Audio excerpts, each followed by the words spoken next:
Hello everyone! Today I'm going to make a video about making a video. So I've been doing YouTube for approximately 2 years and I have approximately 200,000 subscribers, which means that I know a little bit, hopefully, about YouTube that I can teach you guys because knowledge is power, right? I'm going to show you guys what I do when I plan my videos, when I edit my videos, film, post-production, and uploading. So I hope this video is going to help you guys. So if you're wondering if you want to start a YouTube channel or how to make YouTube videos, then this video is perfect for you. And also if you're not too known in the YouTube world and you have started but you feel like you want to get some help on the way, then this video is also perfect for you. And also, you know, those advanced people out there, you know, maybe you can learn something from me today. If you haven't already, make sure to click the subscribe button right down there because, you know, you want to be subscribed so that you can get notifications whenever I post a new video. And also it would be super cool if you guys wanted to check out my Instagram and Twitter because when I'm not on YouTube, I post a lot of pics and teasers for videos and background stuff on those too, so check out those too. And also if you're excited about this video, make sure to give it a big fat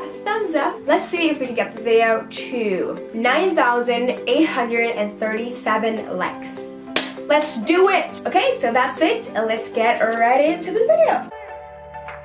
The first part of making a video is, of course, planning it. So what I like to do is keep a planner book next to my bedside because I come up with video ideas mostly in the nighttime. So just basically make a video planner idea book and keep it wherever you go. Yeah, you can just write it down and then when you're out of ideas for YouTube videos, you could just look at your ideas and be like, hey, I want to do that now. Ooh, I had a video idea. So if you don't have the planner with you, something I do is that I just have my phone and then have an entire note just for video ideas. And then when I have an idea for a video, what I like to do is just quickly go through all the points of the video I would like to make. Normally if it's a DIY video, I will start with a intro, talking part as I always do, and then I'll go in number of all the DIYs. And then I'll conclude with saying that was all the DIYs. And then I'll have the outro and then it's planning your videos, guys. And the next part of making a video is filming it. So probably the most important thing for me is lighting. So make sure that you have either daylight or a photo lightning box, I guess it's called.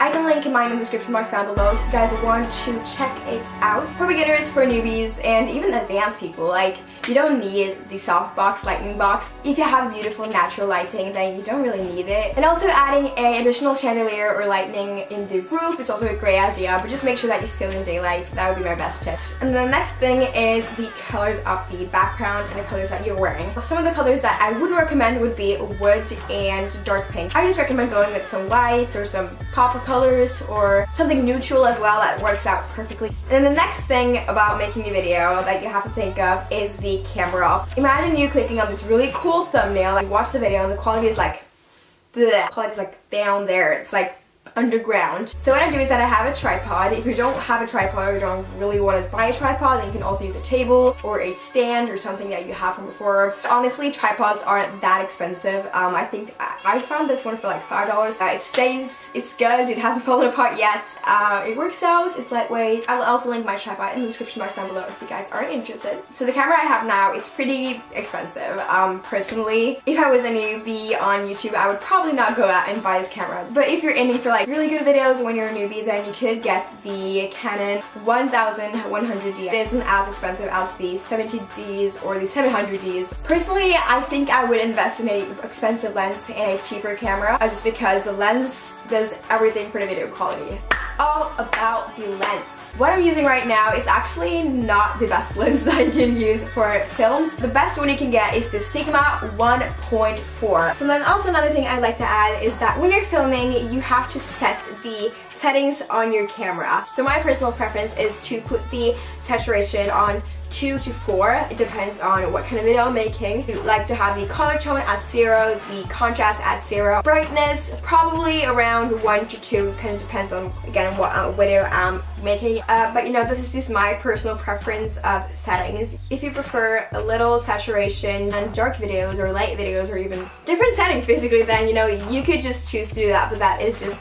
what I do and that's what I prefer. And lastly, I almost forgot this, I would personally recommend a memory card that's bigger than 16 gigabytes. So when you're done filming your amazing, incredible, awesome video, then it's time to edit it. And a user that I would absolutely recommend if you guys want to go a little bit more in depth on editing is Gabrielle Marie. She's helped me a lot to learn Final Cut because I was really new there. I'll link her in the description box down below if you guys want to check out a little bit more about editing videos. So now that you're done with planning, filming, editing, it's time to do some post-production and upload. So what you need to do is go into YouTube, click the upload button, and then upload the video. So first things first, when you're doing a title for a video, try to make it a little bit more interesting. If it's a DIY, then don't just write DIY. You can write top 5 DIYs Tumblr for your room. Make it a little bit more interesting. That's just what I'm trying to get you guys to do right now. Next thing, probably I would think the most important thing about making a video is thumbnail. So I'm going to show you guys how I create thumbnails right now. Let's go. So I use PicMonkey.com to edit the thumbnails for my videos, and what I like to do is just go into collage and then add the pictures that I want to use and then just play around with it, find a design that I like, and then click the edit button. And then further on, I like to go to text, and I like to add the text Babe is New. I downloaded this text from delfont.com because it doesn't come with Mac computers or Windows computers. Then I click on the text, I add a effect, which is the drop shadow effect, and then magically I get the black outer lining that pretty much every YouTuber these days use. Next up, I add some pop pictures or some effects or some extra numbers or really whatever I feel like, and then I go to saturation and brightness, and then I just adjust that to my personal preference, and then I save it, and that is that. And then we're back. I don't know why I did that, but whatever. So before I am completely finished with the video, because you're now posted it, you've now done everything you need to do, there's just a few things that I would just like to say before we end this video, and it's about the audience or your viewers. So what I've noticed through the past couple of years is that a lot of people like to comment on other people's content that they have worked really hard with and say like, subscribe to me, check out my video. And I just like to say that this doesn't get you far. Maybe it gets you 1 subscriber, or maybe it gets you a little bit of notice, but people who just think you're kind of annoying. I'm not saying this to be rude or anything, but it's just the reality for most people. What I've learned through the years is that when you comment, like a really cool comment that just makes a lot of sense, then you'll get a lot of thumbs up on that comment, and when you get a lot of thumbs up, people will be like, hey, who's that girl? I would like to be subscribed to that girl. She has a lot of cool things to say. And the last thing, I know I'm talking really long right now, the last thing that's important to get views is that if you're happy with the content you make, you will eventually get views on it. Video content that you make doesn't have to go viral the first 3 days. It could go viral after a month or after a year. But if you're proud of your own content and if you feel like it's the best content that you could have made, then you will eventually get likes, subscribers, and views. And I hope you'll grow with your channel a lot, because that was basically my goal by doing this video, just helping you guys out. So see you next time in the next video. Bye everyone!